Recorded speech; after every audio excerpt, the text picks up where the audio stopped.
Olá, pessoal, tudo bem? Meu nome é Isabela, eu sou proprietária da Escola Bela Náutica. Este é o meu canal oficial no YouTube. Convido vocês a se inscreverem, curtir bastante esse canal e me acompanhar por aqui, porque aqui nós teremos muitas atualizações. Vamos lá? Vamos lá. Para efeito da Lei Federal 9.537 de 97, como é classificada uma travessia, né? Uma navegação entre portos como Belém e Rio de Janeiro, que são portos brasileiros? Alternativa A, navegação de apoio marítimo, navegação de apoio portuário, navegação de cabotagem, navegação de longo curso ou navegação de lazer. Vamos estudar um pouquinho. Ó.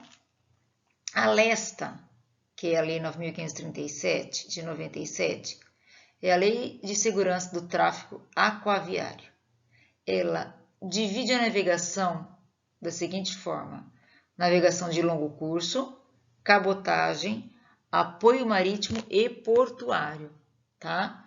A navegação de longo curso é aquela entre portos brasileiros e estrangeiros, como Rio de Janeiro e Miami, tá? A navegação de cabotagem é entre dois portos brasileiros. Olha a diferença. Por exemplo, Belém e Rio de Janeiro, afastando-se da margem o máximo de 20 milhas. Navegação de apoio marítimo. Elas fornecem suporte e apoio àqueles que trabalham em alto mar. Né? Barcos, por exemplo, que apoiam plataforma de petróleo, essas coisas. E a navegação de apoio portuário, ela só ocorre somente dentro dos portos brasileiros. Então, resposta correta, como é classificada uma navegação entre portos brasileiros, navegação de cabotagem. Tudo bem? Quem pode conduzir uma embarcação de lazer quando navegando em área oceânica? Alternativa A, capitão amador. B, mestre amador. C, arraiz amador. D, motonauta. E todos acima. Pessoal, o capitão amador, ele pode conduzir qualquer barco de lazer, tá? Barcos entre portos nacionais e estrangeiros, sem limite de afastamento da costa, exceto jet ski, ok? Exceto moto aquática. Ele, o capitão amador, é o único que pode conduzir uma embarcação de lazer em área oceânica, somente o capitão amador. E o mestre amador? Bom, ele está apto a conduzir embarcações entre portos nacionais e estrangeiros, nos limites da navegação costeira, exceto também jet ski, moto aquática. Em resumo, né? O mestre amador ele pode conduzir qualquer barco de lazer até a área costeira, máximo de 20 milhas da costa. Arraiz amador, apto, que é o caso de vocês que estão fazendo o curso, né? Apto a conduzir embarcações nos limites da navegação interior, são áreas abrigadas de mau tempo. Bom, você vai poder conduzir o quê? Qualquer barco de lazer, exceto moto aquática, se vocês fizerem o curso apenas de arraiz amador, e sempre em atividade não remunerada, certo? Não remunerada. Vocês não podem fazer comércio, nada com uma atividade com remuneração na embarcação. Motonauta pode conduzir somente jet ski nos limites da navegação interior. Tudo bem?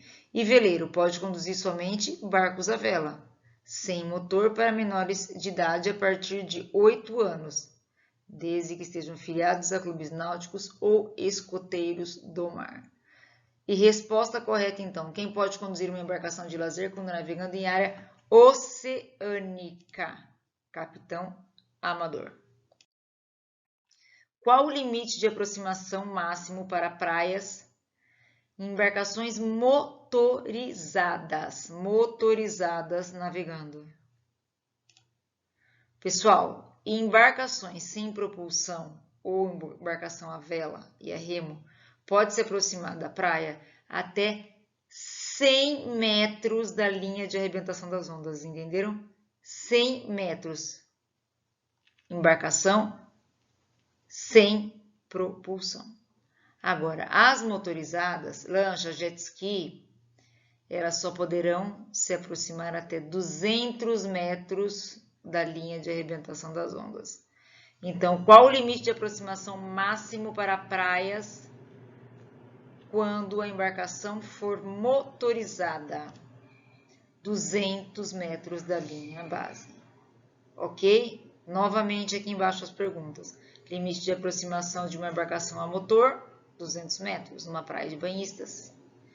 E limite de aproximação para barcos a remo ou a vela, 100 metros da praia. Como se chama, para efeito da lei, a navegação realizada no interior dos portos e terminais?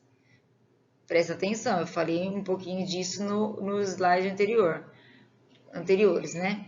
Um deles. A navegação realizada no interior de portos e terminais. Navegação de apoio portuário é a realizada exclusivamente nos portos e terminais aquaviários, para atender o quê? As embarcações, instalações portuárias. Tá? A cabotagem, eu já falei sobre isso, ela é entre portos do mesmo país e se contrapõe à navegação de longo curso, que é portos de diferentes países. Desta forma, a resposta correta, como se chama a navegação realizada no interior de portos e terminais? Navegação de apoio portuário.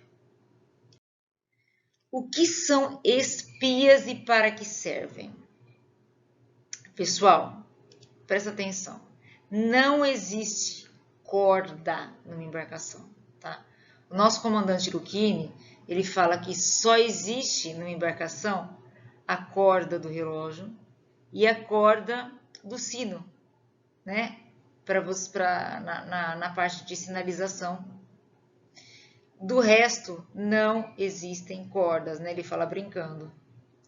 Mas é a pura verdade, ó. Os cabos de uma embarcação são equipamentos de fundamental importância para uma navegação segura. A bordo das embarcações não existe corda. Já falei isso, ó. Tudo é chamado de cabo. Evite usar a palavra corda a bordo, ok? O que são espias e para que servem? São cabos de amarração usados para atracar uma embarcação. Quais são as principais espias? Perguntinha de prova. Lançantes, springs e traveses, ok? Pessoal, essa é fácil, hein? Até deixei o desenho aqui da embarcação. Uma pessoa posicionada na popa, olhando para a proa, terá à sua direita que bordo? Olha as alternativas, gente. Barlavento, sotavento, bombordo, boreste, proa, né? Pelo amor, hein, gente? Vamos lá. Ai, ficou meio assustador aqui essa pessoa, mas é só para vocês visualizarem. Então, ó, uma pessoa posicionada na popa, olhando para a proa, terá à sua direita, qual bordo? Boreste. Se fosse esquerda, bombordo. Resposta correta, boreste. A peça metálica ou de madeira, situada na popa, que tem a finalidade de dar direção à embarcação e mantê-la no rumo escolhido, é conhecida como timão, calado, cachola, quilha, leme. Pessoal, falando aqui ó, em calado, quilha, o nosso simulado 12 é super legal, viu? Fala das partes das embarcações e tem umas dicas, tem uma dica muito legal, tá? Voltando aqui. Leme, a peça metálica de madeira que tem a finalidade de dar direção à embarcação e mantê-la no rumo escolhido é leme. Ok? Localizado na popa. Quais são, pergunta de prova também, as partes do leme? Madre, cana e porta. Gente, olha isso aqui, ó. Nos barcos com motor de popa, o próprio motor funciona como leme. Por quê? Todo o corpo do motor se movimenta. Qual a função da espuma no combate a incêndio?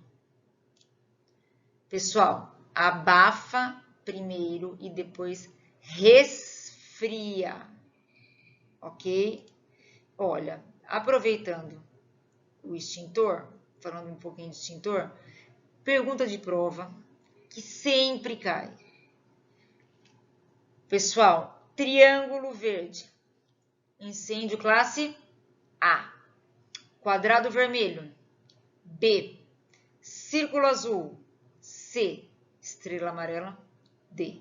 Caiu na minha prova e na prova de muita gente, para falar para você, não querer assim, não estou querendo exagerar, mas exagerando já 99% dos nossos alunos que fizeram provas em datas diferentes, cai uma pergunta dessa.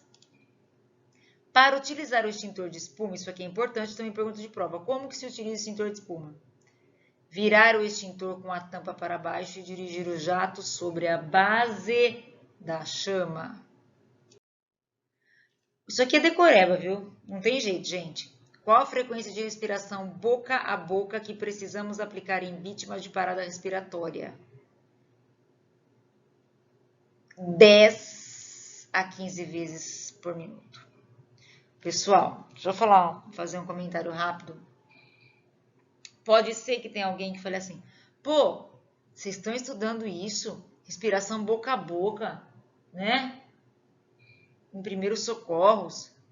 Então, a gente sabe que com a pandemia, Covid, o Corpo de Bombeiro, a gente tem muito contato com eles, eles não utilizam mais a respiração boca a boca, tá? Mas, para a prova, tá?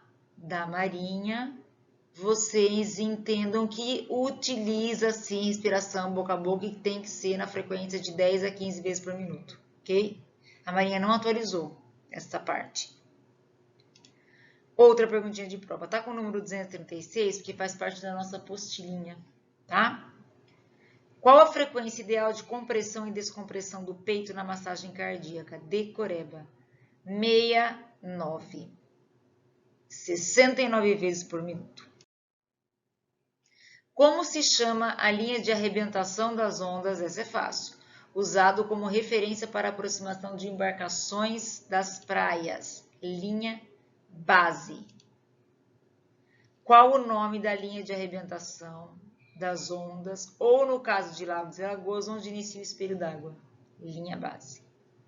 Levando em consideração áreas seletivas para navegação, as embarcações de propulsão a motor, reboque, de esqui aquático, poderão trafegar a qual distância da praia? Da linha base, 200 metros. Já foi falado em slides anteriores. Como se chama o método de transmissão de calor que se processa sem, presta atenção, sem necessidade de continuidade molecular entre a fonte calorífica e o corpo que recebe calor?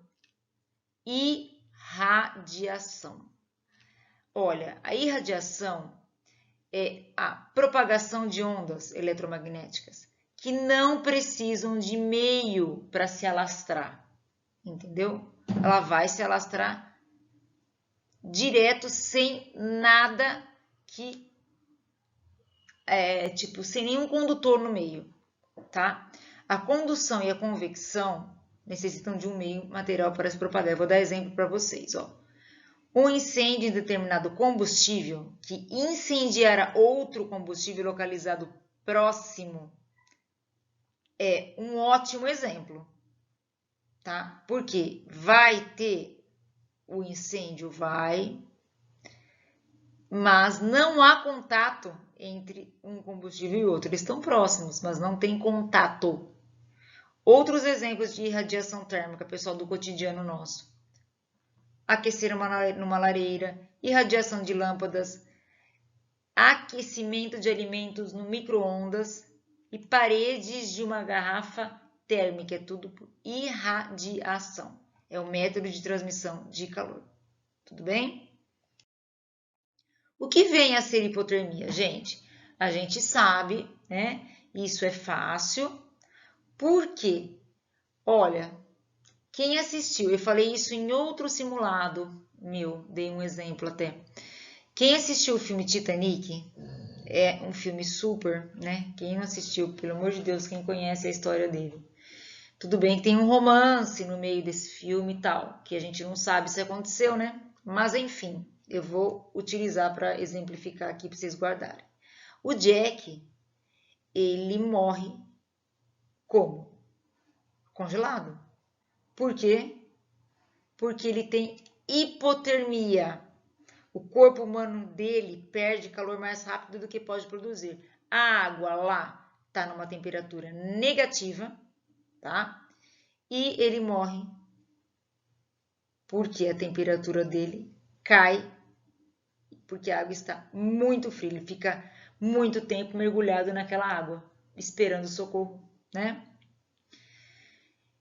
Na ausência de um termômetro, quando você está numa situação dessa, você consegue identificar a hipotermia através de alguns sinais como acelera os batimentos cardíacos e frequência respiratória, a pessoa vai respirar mais rápido, começa a tremer, né, tremores involuntários, dificuldade para falar, a pele fica fria, pálida, seca e a pessoa fica com movimentos lentos.